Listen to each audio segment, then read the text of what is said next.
4월 1일 수요일 예배 올리겠습니다. 사도신경으로 신앙 고백하시겠습니다. 나는 전능하신 아버지 하나님, 천지의 창조주를 믿습니다. 나는 그의 유일하신 아들, 우리 주 예수 그리스도를 믿습니다.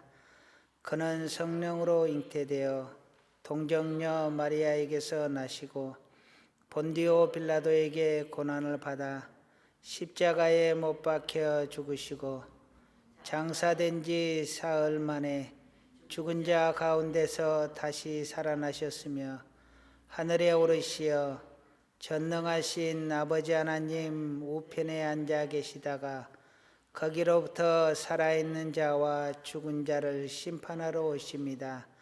나는 성령을 믿으며 거룩한 공교회와 성도의 교제와 죄를 용서받는 것과 몸의 부활과 영생을 믿습니다. 아멘. 하나님 말씀 보시겠습니다. 창세기 50장 15절에서 26절까지입니다. 창세기 50장 15절에서 26절까지 저와 여러분이 한 절씩 교독하겠습니다.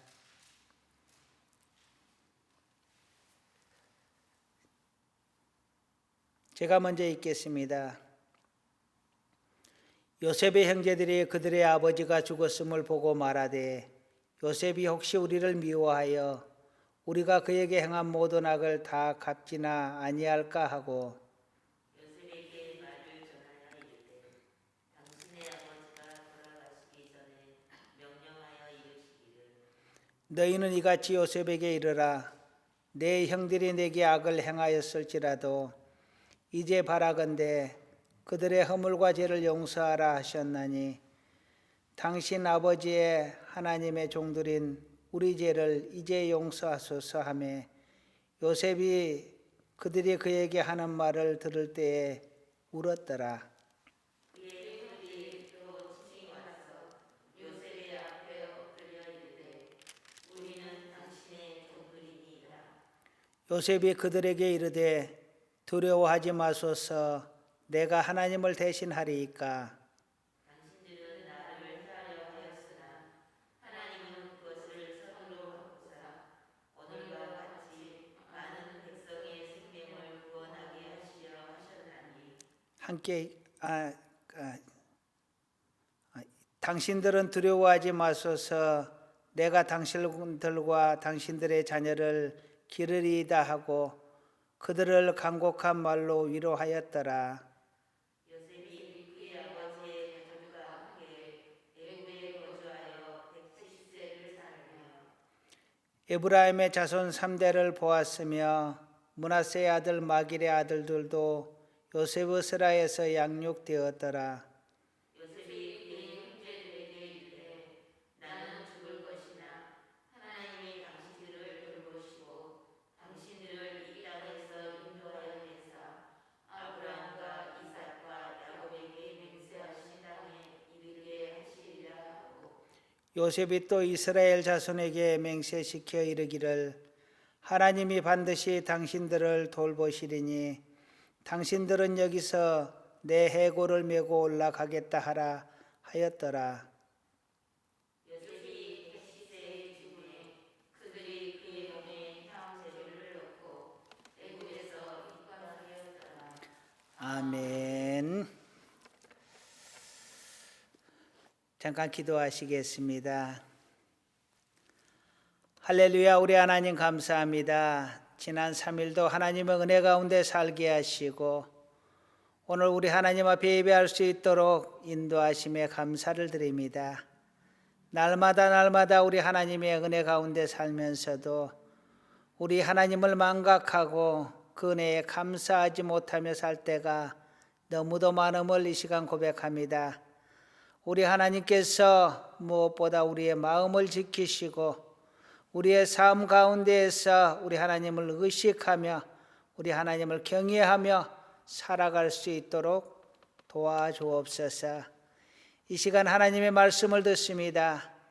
이 하나님의 말씀이 우리에게 능력의 말씀이 되게 하시고 지혜의 말씀이 되게 하여 주옵소서. 또한 위로의 말씀이 되게 하여 주옵소서. 이 말씀으로 새로워지게 하여 주시옵소서. 이 종을 하나님의 나팔로 세워 주셨사오니 하나님께서 입술을 주장하시고 성령으로 감화 감동하여 주시옵소서. 모든 것을 우리 하나님께 의지하며 예수님의 이름으로 기도드립니다. 아멘.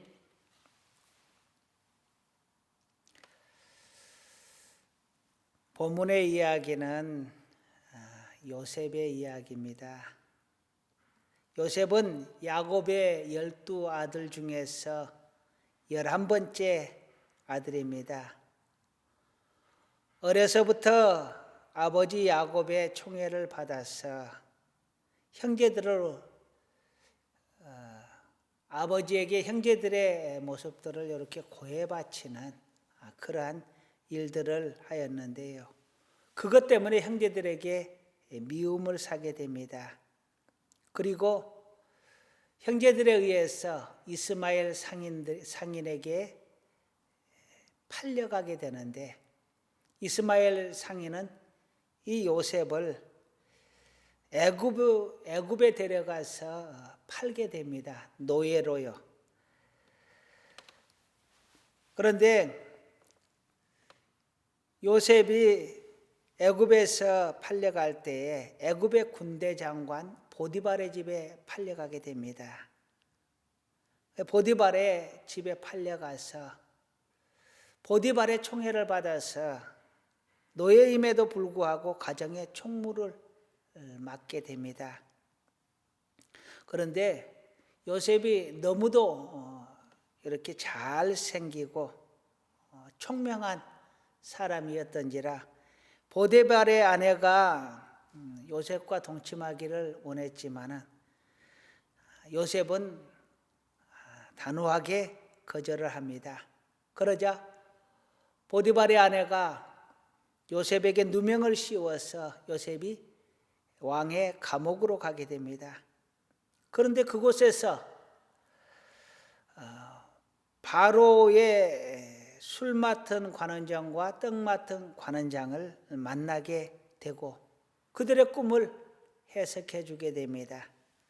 이것이 계기가 되어서 애굽왕 바로의 꿈을 이후에 해석하게 되고 바로로부터 총애를 받아 30세의 애굽의 총리가 되게 됩니다.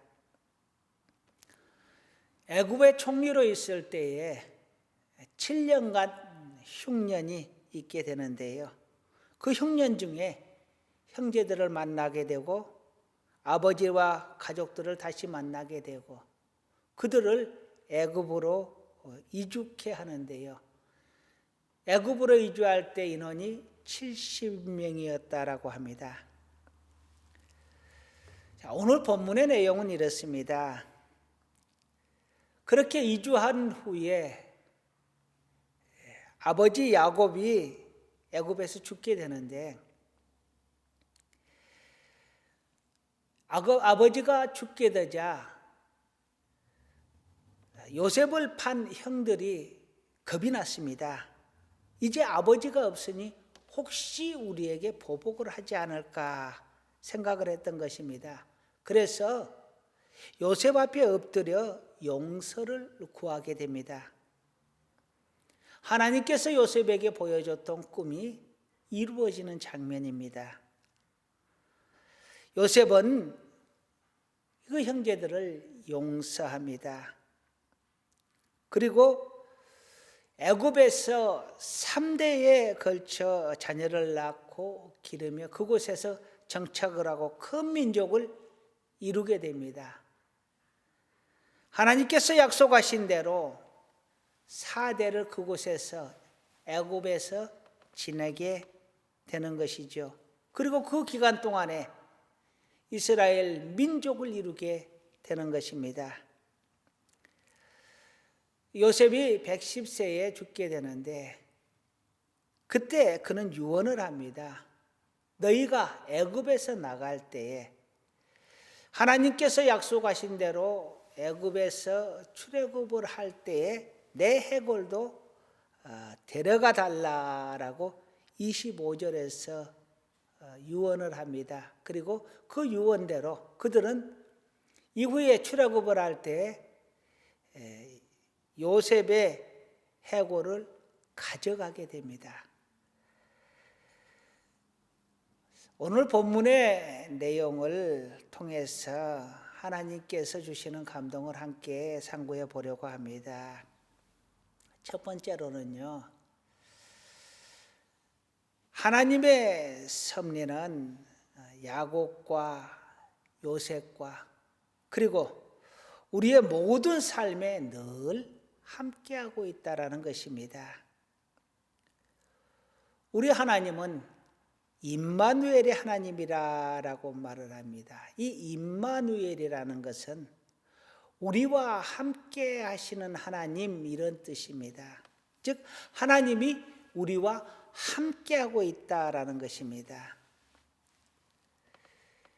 야곱은 하나님이 자신과 임마누엘의 관계에 있는 것을 베델에서 비로소 알게 됩니다. 베델에서 환상 중에 하나님을 보게 되고 하나님의 약속을 듣게 되고 하나님에게 약속을 하게 됩니다. 그곳에서 야곱은 비로소 하나님의 존재하심과 하나님이 나와 함께 하시는 것을 깨닫게 됩니다. 이후 베델 이전의 삶과 베델 이후의 삶은 완전하게 달라진 삶이죠.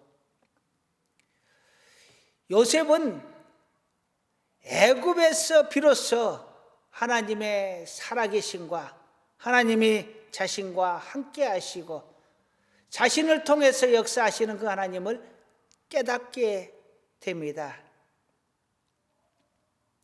하나님을 이렇게 만나는 계기가 있어야 합니다. 하나님이 나와 함께 하시는구나, 하나님께서 정말 살아계신 하나님이구나 하는 것을 깨닫기 이전에 우리의 믿음은 사실 불완전한 믿음일 수 있습니다. 지식적인 믿음일 수 있습니다. 그러나 하나님을 만난 이후의 삶, 하나님의 존재를 깨달은 그 이후의 삶은 그 이전의 삶과는 완전히 다른 삶이 될 것입니다. 저는 모태부터 교회를 다닌 모태신앙인입니다. 그럼에도 불구하고 교회는 늘 다녔지만 하나님의 존재를 확신하지 못했습니다. 제가 35살이 되었을 때 비로소 하나님을 인격적으로 만나게 되었고 하나님의 존재를 알게 되었고 하나님이 나와 함께 하신다, 임마누엘의 하나님인 것을 확신을 갖게 되었습니다. 그 이전의 삶은 그 이후의 삶과 완전히 달라졌습니다. 하나님을 만나기 이전의 삶과 이후의 삶. 제가 지금 여기에 있는 것은 바로 그 하나님을 제가 만났기 때문입니다. 우리는 잘 알지 못합니다. 뱃속에서부터 제가 교회를 다녔지만 35년을 하나님을 알지 못했습니다. 안다고 생각을 했지만 확실하게 알지 못한 것이죠. 그럼에도 불구하고 하나님은 나와 늘 함께 했었습니다. 내가 알지 못하는 35년도, 그 이후 지금까지 23년도 하나님은 늘 나와 함께 계시고 또한 내가 하나님께로 돌아갈 그날까지도 우리 하나님은 함께 하실 것이고 그 이후에도 우리의 영은 하나님과 함께 있을 것입니다. 하나님은 한 번도 우리를 놓아본 적이 없고 한 번도 우리를 떠나본 적이 없습니다. 하나님은 우리가 알든 알지 못하든 느끼든 느끼지 못하든 우리와 함께 계시는 임마누엘의 하나님이신 것을 믿으시기를 주님의 이름으로 축원합니다. 두 번째로는요, 요셉처럼 하나님의 이름으로 용서하며 살자라는 것입니다. 형들의 죄를 보면 형들은 요셉을 이스마엘 상인에게 노예로 팔아버립니다. 근데 판 이유가 뭔지 아세요? 단순하게 시기심 때문이었습니다. 이 시기심 때문에 인륜을 저버리는 범죄를 저지른 것입니다. 아버지로부터 총애를 받고 자신들의 행위를 아버지한테 고해 바친다고 해서 그들은 동생을, 당시에는 막둥이였습니다. 베냐민이 낳기 전이었으니까 막둥이 동생 요셉을 노예로 팔아버렸어요. 용서받을 수 없는 죄잖아요. 그게 있을 수가 없는 일인데 그런 일이 벌어졌습니다. 요셉의 입장에서 보면은 어린 나이에 애굽으로 팔려가서 종살이를 하는데 말도 통하지 않았을 거 아니에요. 그리고 얼마나 두려웠겠습니까? 또 얼마나 힘이 들었겠어요. 그 종살이에, 감옥살이에 고난이 지나고 나면 또 고난, 고난이 지나고 나면 또 고난. 아마 이가 갈릴 정도로 힘들었을 거예요. 그때마다 형들이 원망스러웠지 않겠느냐 하는 것입니다. 요셉이 무슨 죄 때문에 팔려왔습니까? 아버지 심부름 간 죄밖에 없는데 그런 죄가 없이 애굽으로 종으로 팔려와서 그 고생을 하는 거예요. 요셉의 모습은 예수님께서 죄 없이 팔려서 고난당하고 십자가에 달려 죽으시는 모습을 연상하게 합니다. 그런데 이 요셉이 형들을 용서하잖아요. 오늘 19절에서 21절까지 19절, 20절, 21절 함께 읽어보겠습니다. 요셉이 그들에게 이르되 두려워하지 마소서 내가 하나님을 대신하리이까 당신들은 나를 해하려 하였으나 하나님은 그것을 선으로 바꾸사 오늘과 같이 많은 백성의 생명을 구원하게 하시려 하셨나니 당신들은 두려워하지 마소서 내가 당신들과 당신들의 자녀를 기르리이다 하고 그들을 간곡한 말로 위로하였더라. 아멘. 형들이 요셉 앞에서 무릎 꿇고 용서해 달라고 했을 때 요셉은 울었다라고 기록을 합니다. 아마 만감이 교차했을 것입니다. 그런데 그들을 요셉은 용서했습니다. 요셉이 형들을 어떻게 해서 용서할 수 있었을까? 요셉은 하나님의 섭리를 깨달았기 때문입니다.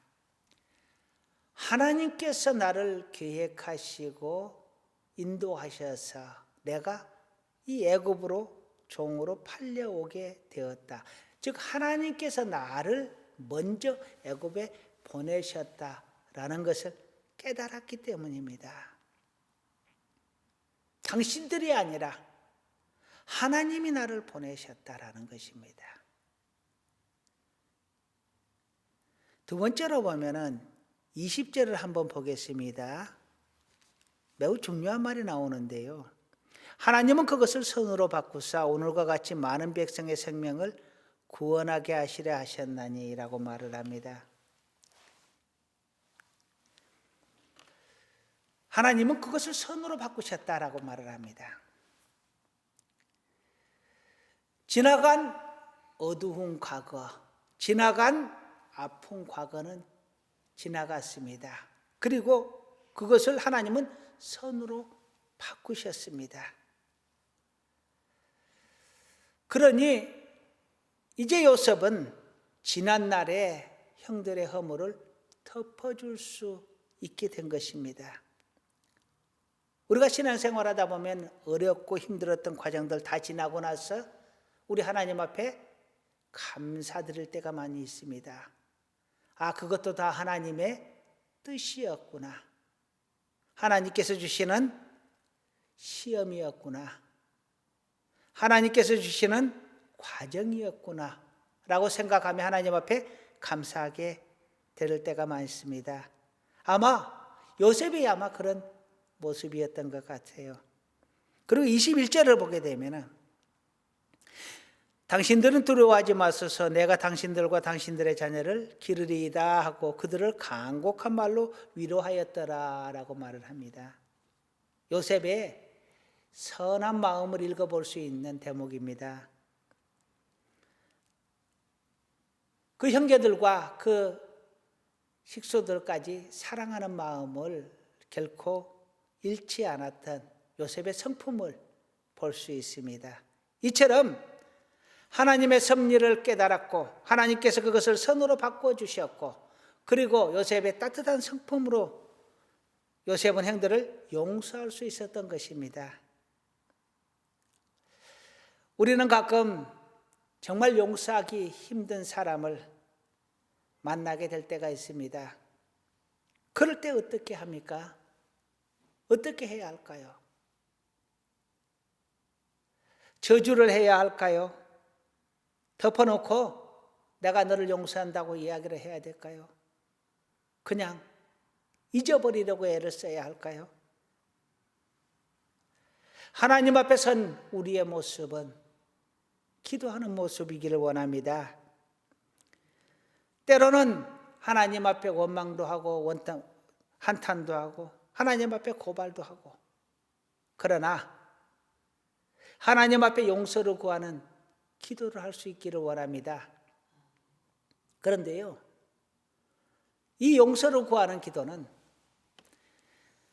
하나님 저 사람을 용서하여 주세요라가 아니라 하나님 내가 용서할 수 있는 마음을 갖게 해달라고 기도하시기를 원합니다. 용서는 하나님의 것입니다. 죄에 대한 단죄도 하나님의 몫입니다.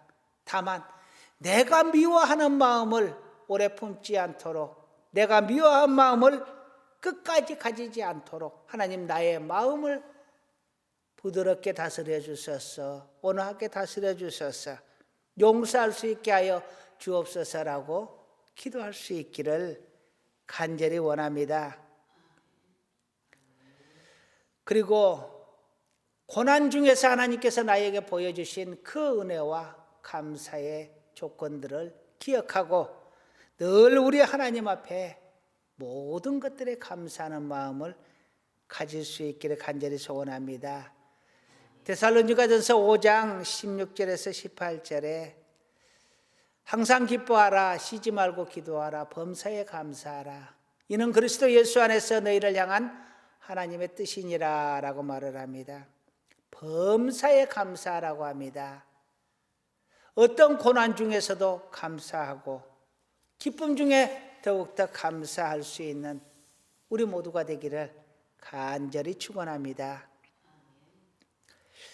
세 번째로 성령님께서 우리에게 주시는 감동입니다. 어떠한 경우에도 하나님과 함께하는 소망을 잃지 마시기를, 버리지 마시기를 간절히 소원합니다.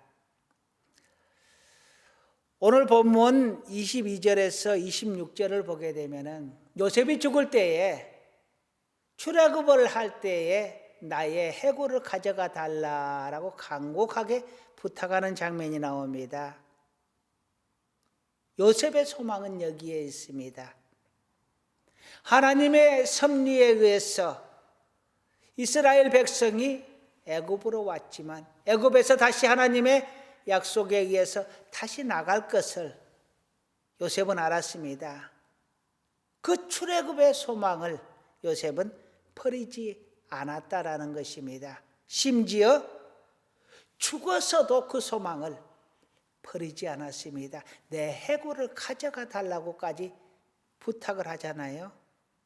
하나님의 말씀이 반드시 이루어질 것을 그는 믿었고 그 소망을 가지고 자신의 후손들에게 자신의 해골을 가져가서 하나님이 약속한 땅으로 나를 데려가 달라라고 간곡하게 부탁을 드립니다. 여러분, 우리의 소망은 어디에 있습니까? 요셉의 소망이 출애굽 가나안 땅에 있었다면 우리의 소망은 저 천국과 하나님의 축복에 있어야 할 줄로 믿습니다. 하나님 안에서, 하나님의 말씀 안에서 살면 하나님께서 축복을 해 주시겠다라고 말씀하셨습니다. 하나님의 축복은 하나님의 말씀을 따라 사는 자에게 주어질 것입니다. 그러나 저 천국은 예수 그리스도를 믿는 믿음으로 간다라고 확실하게 우리에게 약속하셨습니다. 하나님이 세상을 이처럼 사랑하사 독생자를 주셨으니 이는 그를 믿는 자마다 멸망하지 않고 영생을 얻게 하려 하심이라 말씀하십니다. 예수를 믿는 자만이 천국을 가고 예수를 믿는 자만이 구원을 얻고 예수를 믿는 자만이 부활의 축복을 누릴 것입니다. 사랑하는 성도 여러분, 우리의 소망은 천국에 있습니다. 이 천국의 소망을 어떠한 경우에도 잃어버리지 마시기를, 버리지 마시기를 주님의 이름으로 간절히 축원합니다. 죽는 날까지 이 소망 가지고, 이 소망 믿고 하나님 말씀대로 선하게 소금과 빛으로 거룩하게 살려고 애쓰는 우리 모두가 되기를 간절히 축원합니다. 그럼 우리는 이 세상 소풍 끝났을 때에 저 천국에서 다시 기쁨으로 만날 것이요 또한 기쁘게 하나님 앞에 예배하며 찬양할 줄로 믿습니다. 그날을 간절히 소망합니다.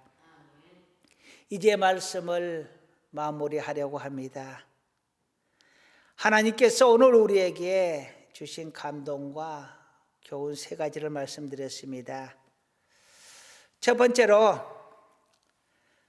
하나님은 임마누엘의 하나님인 것을 죽는 날까지 잊지 마시기를 간절히 소원합니다. 두 번째로 요셉처럼 하나님의 이름으로 우리 주 예수 그리스도의 이름으로 용서하며 살 수 있기를 간절히 축원합니다. 세 번째로 하나님과 함께하는 소망, 천국의 소망을 끝까지 잃지 마시고 간직하고 하나님 앞에 가는 그날까지 그 소망으로 주님과 함께 동행할 수 있기를 간절히 축원합니다. 성도 여러분, 우리 모두 예수 잘 믿읍시다. 할렐루야. 하나님 말씀대로 착하고 선하고 거룩하게 잘 살아봅시다. 할렐루야. 그래서 하나님께 인정받고 사람에게 인정받고 마귀마저도 저는 정말 온전한 크리스찬이다 라고 인정받을 수 있는 그러한 삶을 만들어갈 수 있기를 간절히 축원합니다. 꼭 천국에서 다시 만날 수 있기를 주님의 이름으로 소원하며 축원합니다. 기도하시겠습니다. 아버지 하나님, 요셉은 하나님께서 함께 하심을 믿었고 하나님의 약속을 소망으로 안고 살았습니다. 우리 또한 하나님의 약속 저 천국을 소망하며 하나님께서 우리와 함께 하신 것을 믿고 동행하는 자 되게 하여 주옵소서. 그래서 죽는 날까지 우리 하나님께서 우리에게 주신 그 소망 안고 하나님의 명령을 따라 하나님의 말씀을 따라 세상의 소금으로 빛으로 살다 저 천국에서 우리 하나님을 다시 만날 수 있기를, 우리 성도님들을 다시 만날 수 있기를 간절히 소원합니다. 우리 하나님 우리의 삶 속에 함께 하시고 역사하옵소서. 예수님의 이름으로 기도드립니다. 아멘.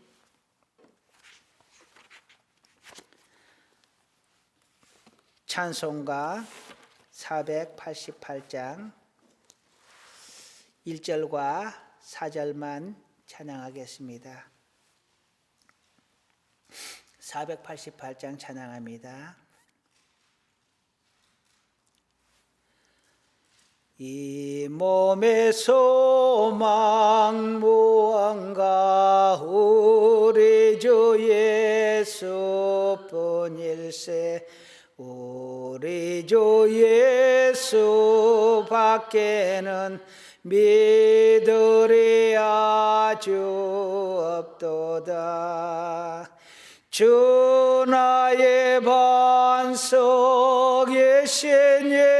그 위에 내가 서리라. 그 위에 내가 서리라.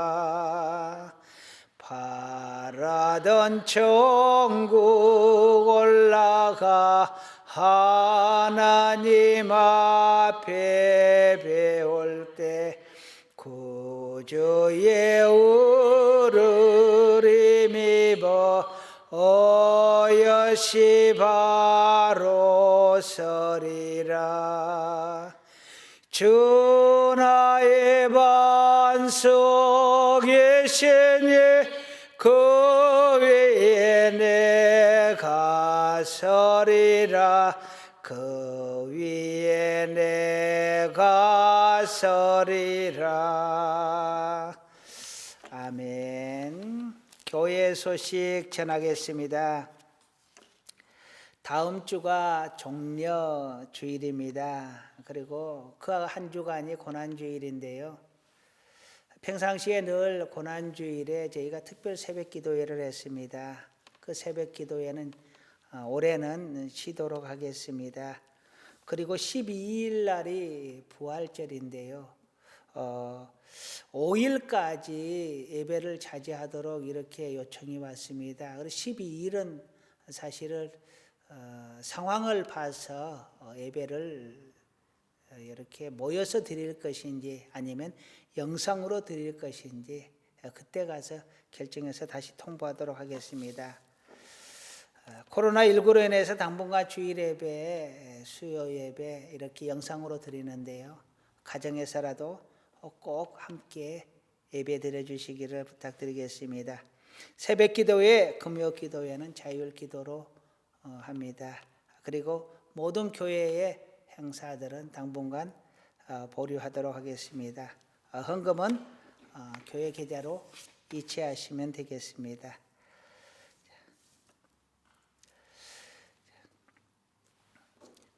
축복 기도함으로 모든 예배 순서를 다 마치겠습니다. 기도하시겠습니다. 이제는 우리 주 예수 그리스도의 구속의 은혜와 우리 하나님 아버지의 지극하신 사랑하심과 성령님의 도우시고 인도하시며 축복하시는 놀라운 은혜가 요셉처럼 하나님과 동행하며 용서하며 우리 하나님 앞에 영광 돌리며 살기를 간절히 원하는 사랑하는 하나님의 자녀들 위해 우리 하늘교회 위에 이제로부터 영원토록 함께 있을지어다. 아멘.